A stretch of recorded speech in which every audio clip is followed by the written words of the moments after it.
The morning mist clung to the valley floor like ghostly fingers, obscuring the jagged rocks and twisted metal debris that littered the Academy's most notorious training ground.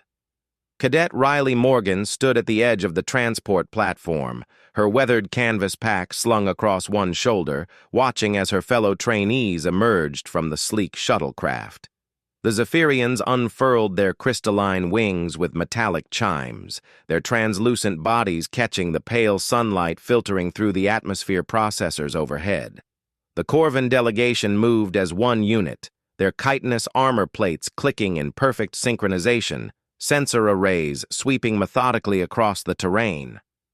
"Another human," hissed Veltar, the Corvin squad leader, his compound eyes reflecting 1,000 fragmented images of Riley's small form.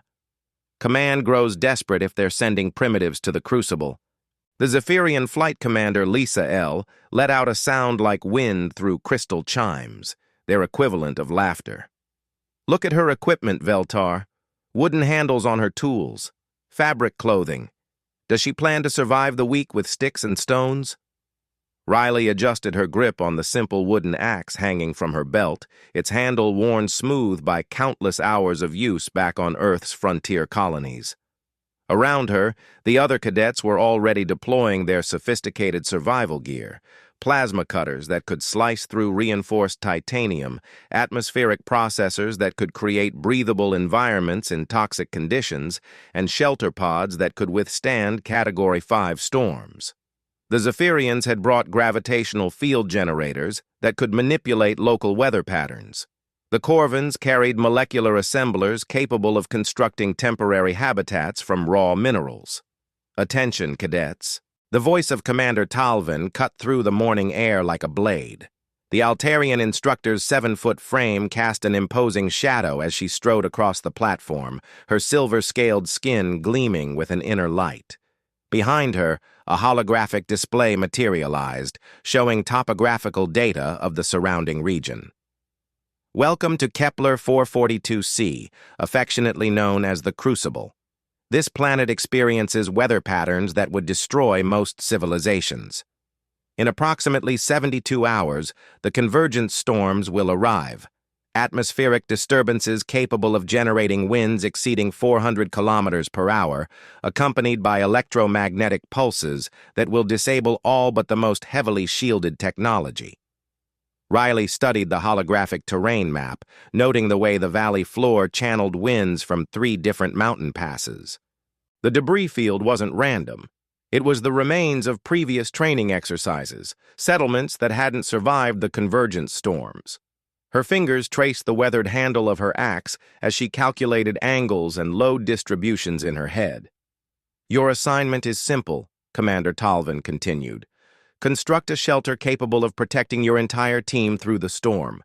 You have access to the materials scattered throughout this valley, as well as whatever equipment you've brought. The team whose shelter survives intact will receive priority placement in the Galactic Defense Corps." Veltar's mandibles clicked with confidence. "Our molecular assemblers will construct a fortress that could withstand a supernova." Lisa L's crystalline wings caught the light as she gestured toward a pile of twisted metal girders. "Gravitational field manipulation will allow us to create structures that exist partially outside normal space-time. The storms cannot touch what is not entirely present in this dimension." Riley nodded politely at their boasts, while her eyes continued scanning the valley. Most of the other cadets were already moving toward the largest concentrations of salvageable technology, but she found herself drawn to what the others had dismissed as worthless, a grove of native trees that had somehow taken root among the metallic debris. The wood was dense and dark, with a grain structure unlike anything from Earth. When she pressed her fingernail against the bark, it left no mark. "And what's your plan, human?" asked Zektul, one of the younger Zephyrians. His tone carried the casual superiority common among species that had mastered interstellar flight before humanity had invented the wheel. "Will you rub 2 sticks together and hope for the best?" "Something like that," Riley replied, shouldering her pack and walking toward the tree grove, Behind her, she heard the metallic whir of plasma cutters coming online and the harmonic resonance of Zephyrian field generators beginning their calibration sequences. The trees were magnificent up close, their trunks easily 3 meters in diameter and rising nearly 50 meters toward the storm-laden sky. The bark was scarred by previous storms, but the trees themselves showed no sign of structural damage. Riley ran her hand along the trunk of the largest specimen, feeling the way the wood had grown in response to the planet's harsh winds. The grain followed the path of least resistance, creating natural structural reinforcement wherever the storms had pressed hardest. She pulled out her axe, a tool her grandfather had crafted by hand from earth oak and carbon steel. The other cadets had long since disappeared over the nearest ridge, following the largest concentrations of salvageable technology, but Riley remained in the grove. She began selecting trees, not the largest or straightest, but those whose growth patterns suggested they had survived multiple convergent storms. Her axe bit deep into the alien wood with each swing, sending up clouds of aromatic sawdust that smelled of ozone and something faintly sweet. By midday, she had felled 6 trees and begun the careful work of processing them into usable lumber. Unlike her fellow cadets, who were undoubtedly fabricating their materials to exact specifications, Riley worked with the natural properties of the wood. Each piece was different, shaped by years of wind and storm, and she selected cuts that would work in harmony with those natural stresses rather than against them. The sound of approaching footsteps made her look up from her work. 3 of the Corvin cadets approached, their sensor arrays sweeping across her growing pile of lumber with obvious disdain. "Still playing with sticks, human?" asked Jekloon, the youngest of the 3. "We have completed the foundation of our shelter already. Molecular bonds stronger than neutron star matter. Perhaps you should consider joining a more capable team before the storms arrive." Riley straightened, wiping sweat from her forehead with the back of her hand. "Thanks for the offer, but I think I'll stick with my original plan." The Corvin's compound eyes reflected her image in 1,000 fragments as he tilted his head. "Your plan appears to involve cutting down trees with a primitive blade. Our sensors indicate these storms will generate electromagnetic pulses capable of disrupting quantum coherence fields. What makes you think dead wood will provide adequate protection?" "Guess we'll find out," Riley said, returning her attention to her work. The Corvins exchanged clicking sounds that she'd learned indicated either amusement or contempt. With their species, the distinction was often academic. As the afternoon wore on, the sky began to darken despite the early hour.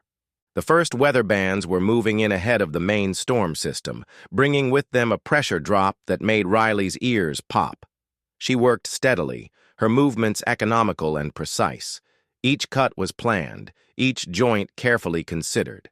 Unlike the rigid geometric structures her fellow cadets were no doubt constructing, Riley's design flowed organically from the natural shape of her materials. By evening, she had completed the foundation framework, a complex arrangement of interlocking beams that distributed weight and stress through multiple pathways. The design looked almost random to casual observation, but every angle had been calculated to redirect the forces of wind and pressure rather than simply resist them. She used no nails, bolts, or modern fasteners. Instead, she employed ancient joinery techniques, mortise and tenon joints that grew stronger under pressure, dovetails that locked together under stress, and traditional wedging that turned the wood's own expansion and contraction into a structural advantage. The first night on Kepler 442c was eerily quiet. Riley worked by the light of a simple electric torch, its beam casting dancing shadows as she shaped each joint with hand tools that had been old when her grandmother was young. The other team's work sites glowed with the harsh illumination of plasma welders and molecular assemblers, but Riley's corner of the valley remained softly lit, almost primitive by comparison. She had visitors that night. Commander Talvin herself appeared at the edge of the grove, her silver-scaled form nearly invisible in the darkness, until she chose to reveal herself with a soft, bioluminescent glow. Cadet Morgan. The Altarian's voice carried the authority of someone who had survived combat in 3 different galactic conflicts. I've reviewed the preliminary reports from the other teams. Impressive work. The Corvins have constructed something that resembles a fortress, and the Zephyrians are building what they claim is a partially trans-dimensional structure. Yet here you are, alone, working with wood.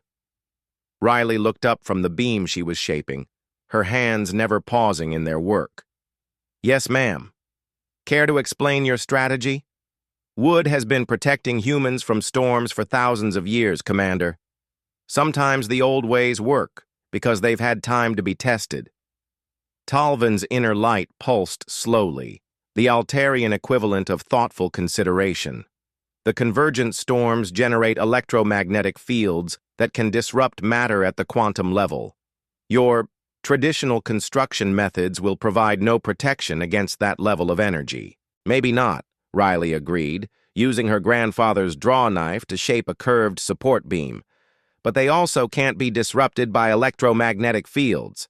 No electronics to fail, no molecular bonds to destabilize. Just wood holding together the way wood has always held together. The commander watched in silence as Riley continued her work, each movement economical and purposeful.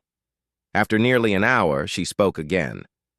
You're either brilliant or suicidal, Cadet. I suppose we'll know which in about 48 hours. The second day dawned gray and oppressive. The atmospheric pressure continued to drop, and the first electromagnetic precursors of the coming storm began registering on the Academy's sensors. Riley's structure had grown throughout the night, not upward like a traditional building, but outward and inward simultaneously, creating a complex lattice of interlocking supports that seemed to spiral organically around a central core. Her first visitor of the day was Lisa L., the Zephyrian flight commander. The crystalline being's usually musical voice carried undertones of strain as the changing atmospheric pressure affected her physiology. Your construction is unusual, Lisa L. admitted, her wings folding tightly against her torso as she examined Riley's work. Our preliminary models suggest it should collapse under minimal wind load, yet our stress analysis algorithms cannot identify specific failure points. Riley was working on what appeared to be decorative elements, carved spirals and flowing curves that seemed purely aesthetic. That's because you're looking for failure points. This design doesn't have them, not in the way you understand structural engineering. Impossible. Every structure has failure points. It's a basic principle of physics. Every rigid structure has failure points, Riley corrected, pausing to wipe sawdust from her tools. But what if the structure isn't rigid? What if it's designed to bend, flex, and adapt, instead of simply resisting? Lisa L's crystalline form vibrated with harmonics that indicated deep concentration. Her species had mastered gravitational manipulation and trans-dimensional engineering, but the concept of deliberately flexible architecture seemed to confuse her sophisticated mind. You're suggesting that weakness is actually strength? I'm suggesting that the bamboo survives the hurricane while the oak tree breaks, Riley replied, returning to her carving. Sometimes the best way to be strong is to know when to yield. By noon, the other teams had completed their shelters and were beginning defensive preparations for the incoming storm. Riley could see the Corvin fortress in the distance, a gleaming dome of fabricated materials that looked like it could survive a direct hit from orbital artillery. The Zephyrian construction was harder to perceive, existing as it did partially outside normal space-time, but sensor readings suggested a structure of impressive complexity. Riley's own work looked primitive by comparison. Her wooden framework had grown into something that resembled a hybrid between a traditional longhouse and some kind of organic sculpture. The structure seemed to flow like frozen water, with no straight lines or rigid angles anywhere in its construction. The walls were partially complete, filled in with carefully woven branches and sealed with a mixture of clay and organic matter she'd found near the grove. Are you insane? The voice belonged to Cadet Mordek, one of the Corvin engineers. His compound eyes reflected obvious distress as he examined Riley's work. "The storm will be here in 24 hours, and you're building— What is this supposed to be?" "A shelter," Riley replied simply, continuing to weave flexible branches into the wall framework. "This isn't a shelter. It's kindling waiting for a spark. Our fortress is constructed from materials that didn't exist until we synthesized them yesterday. Molecular bonds that can withstand pressures equivalent to a planet's core. Your wooden basket will be scattered across 3 star systems when the storm hits." Riley paused in her work, looking up at the Corvin's agitated form. "Your fortress is strong, but it's also inflexible. When something hits it that's stronger than its maximum design tolerance, it'll fail catastrophically. This structure works differently. It dissipates energy instead of simply trying to resist it." Mordek's mandibles clicked rapidly, a sign of extreme agitation in his species. "Dissipates energy? You're talking about primitive construction techniques that barely worked on your homeworld. This is Kepler 442c. The convergent storms here make your worst hurricanes look like gentle breezes." "Then I guess we'll see whose approach works better," Riley said, returning to her weaving. The third day brought the first real indicators of the approaching storm. The electromagnetic readings spiked periodically, causing brief disruptions in the Academy's communication systems. The atmospheric pressure had dropped so low that several of the cadets required supplemental oxygen, and the few native creatures that lived in the valley had long since retreated to their deep burrows. Riley worked through the mounting atmospheric disturbance, her movements sure and unhurried despite the approaching deadline. Her structure was nearly complete now, and its organic curves and flowing lines seemed almost to pulse with life in the shifting light of the storm-laden sky. The walls incorporated the natural flexibility of the wood, allowing the entire structure to move as a unit while maintaining its structural integrity. She had one final visitor before the storm arrived. Commander Talvin returned as Riley was applying the last of the organic sealant to the structure's exterior surfaces. "Cadet Morgan," the Altarian said, her silver-scaled form reflecting the increasingly unstable light patterns in the sky above. "The storm will be here within 6 hours. The other teams have activated their defensive systems and are preparing to wait out the convergence inside their shelters. Your construction appears to be complete as well." Riley stepped back from her work, examining the flowing lines and organic curves of the structure she'd built entirely by hand. "Yes, ma'am. She's ready." "She? Old habit. Ships and buildings are always female where I come from." Talvin approached the structure's entrance. Not a door in any conventional sense, but a spiraling opening that seemed to invite approach while discouraging forced entry. "May I examine the interior?" "Of course, Commander."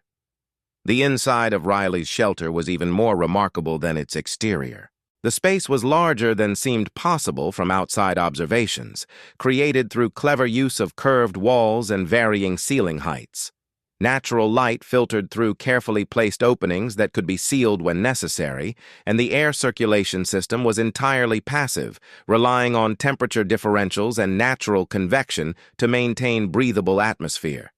But the most impressive aspect was the structural integration. Every beam, every joint, every curved support was connected to every other element through a complex web of load sharing that distributed stress throughout the entire framework. There were no single points of failure because the structure was designed as a single organism rather than an assembly of separate components. "Remarkable," Talvin admitted, running her scaled hands along one of the primary support beams. "This joint, it actually becomes stronger under stress?" "Traditional mortise and tenon with a wedged key," Riley explained.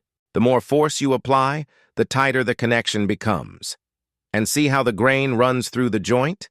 The wood fibers themselves become part of the structural system." The commander examined several other connections, each one revealing new levels of sophisticated engineering hidden within apparently simple construction techniques. These methods, they're ancient, aren't they?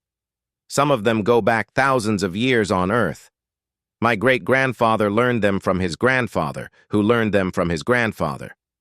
You don't survive that long if you don't work. Talvin's inner light pulsed thoughtfully. The other teams are relying on technologies that were invented within the last century. You're betting your life on techniques that are older than recorded history. Yes, ma'am. But they're techniques that have been tested by more storms than any computer simulation can model. Outside, the first real winds of the convergence storm were beginning to arrive. The sound started as a distant whistle, growing gradually into a howl that seemed to come from all directions at once. Through the shelter's carefully positioned windows, they could see debris beginning to lift from the valley floor. First small stones and bits of metal, then larger pieces, until entire sections of abandoned structures were tumbling through the air like leaves in an autumn breeze. "You should get to safety, Commander," Riley said, checking the seals on the windows one final time. Talvin nodded but paused at the entrance. "Cadet Morgan, for what it's worth, I hope your confidence is justified." "So do I, ma'am." The storm hit like the wrath of an angry god. Riley had experienced severe weather before. The frontier colonies where she'd grown up were notorious for their harsh conditions, but nothing had prepared her for the sheer fury of a Kepler 442c convergence storm. The wind didn't build gradually. It arrived all at once, going from manageable gusts to howling chaos in a matter of minutes. The electromagnetic pulses began almost immediately, visible as crackling sheets of energy that danced across the sky like aurora on steroids. Inside her wooden shelter, Riley felt the structure begin to move. Not the catastrophic failure motion that would indicate structural collapse, but a gentle, rhythmic swaying that seemed almost like breathing.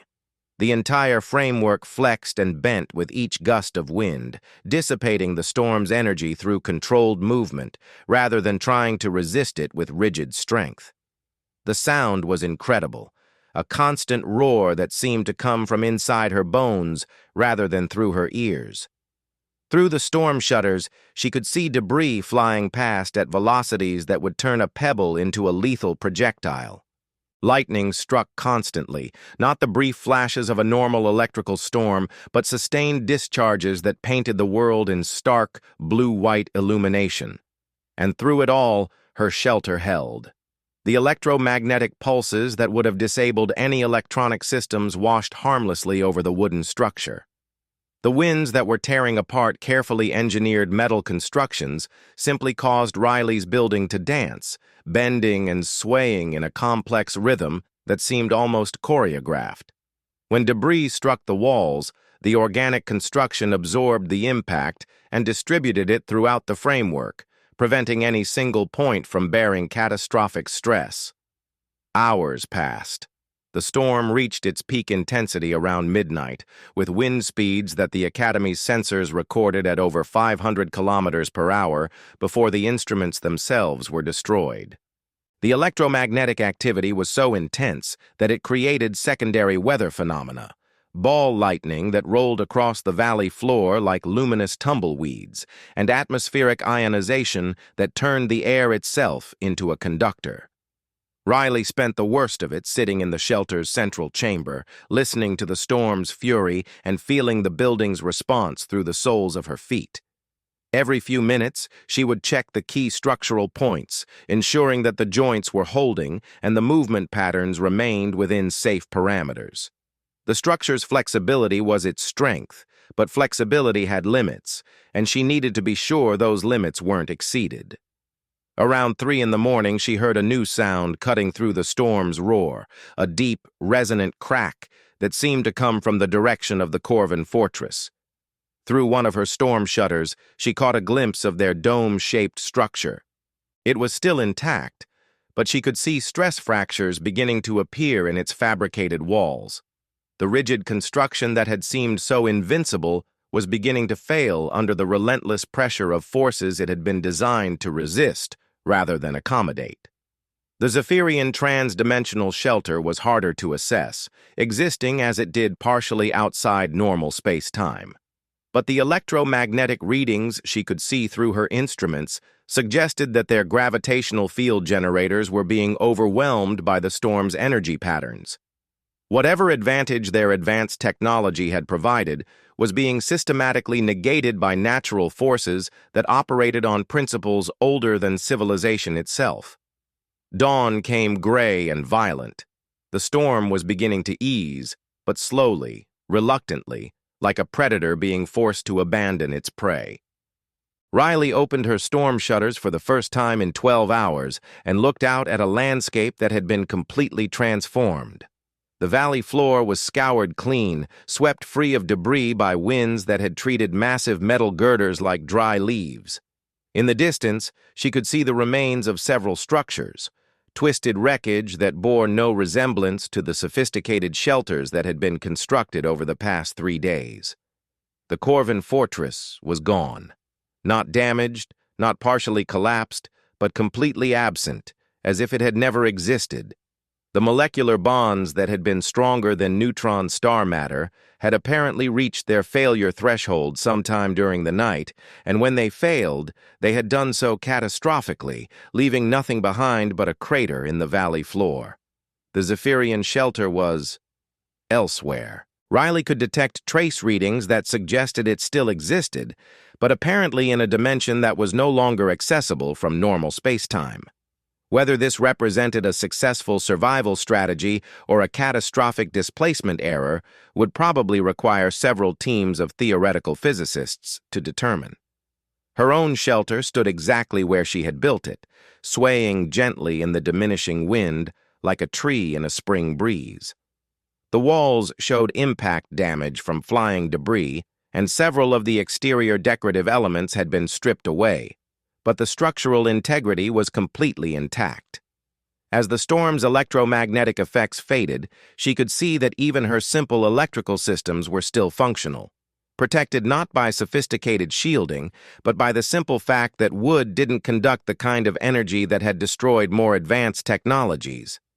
By noon, the storm had passed entirely, leaving behind a crystalline blue sky and air so clean it seemed to sparkle.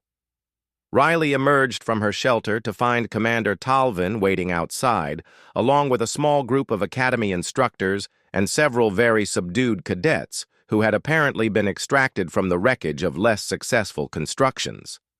"Cadet Morgan," the commander said, her silver-scaled form reflecting the brilliant sunlight. "Preliminary assessment indicates that yours was the only shelter to survive the storm intact."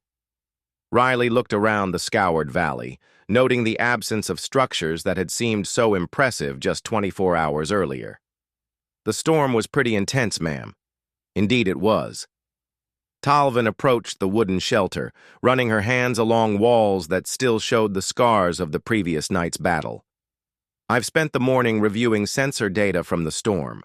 Your structure experienced peak stresses that should have resulted in immediate catastrophic failure, yet it not only survived but appears to be undamaged. Wood is tougher than most people think, Commander." "So it would appear." The Altarian paused at the shelter's entrance, looking up at the complex joinery that had held together through forces that had literally vaporized molecular constructions.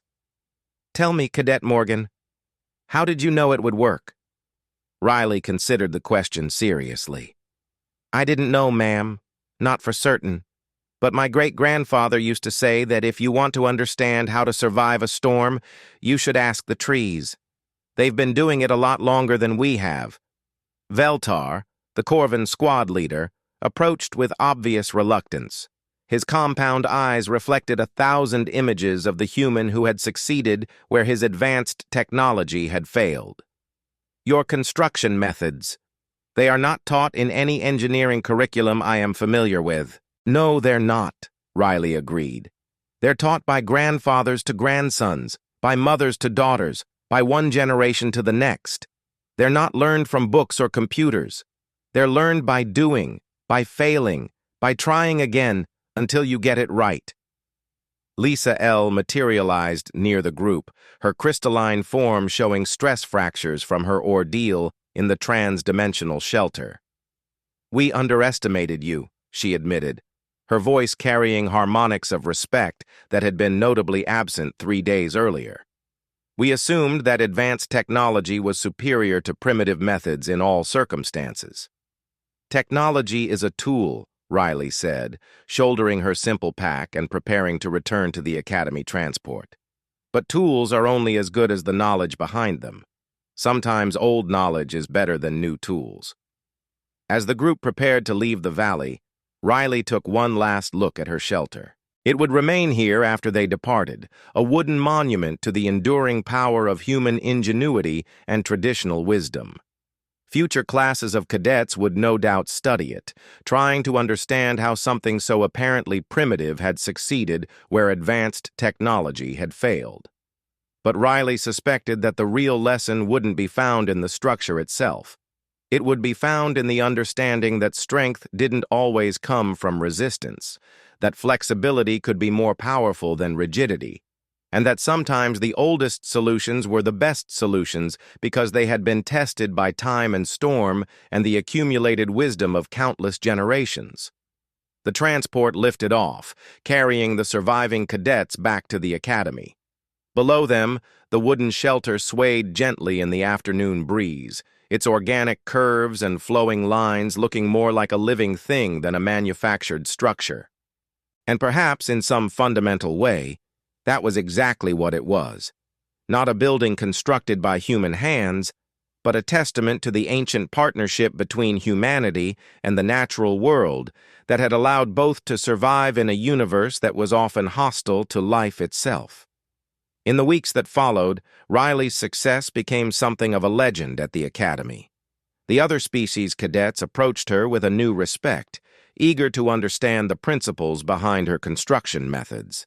Some asked for detailed technical explanations, which she was happy to provide. Others wanted to know about the philosophy that guided human approaches to problem solving, and those conversations often lasted well into the night.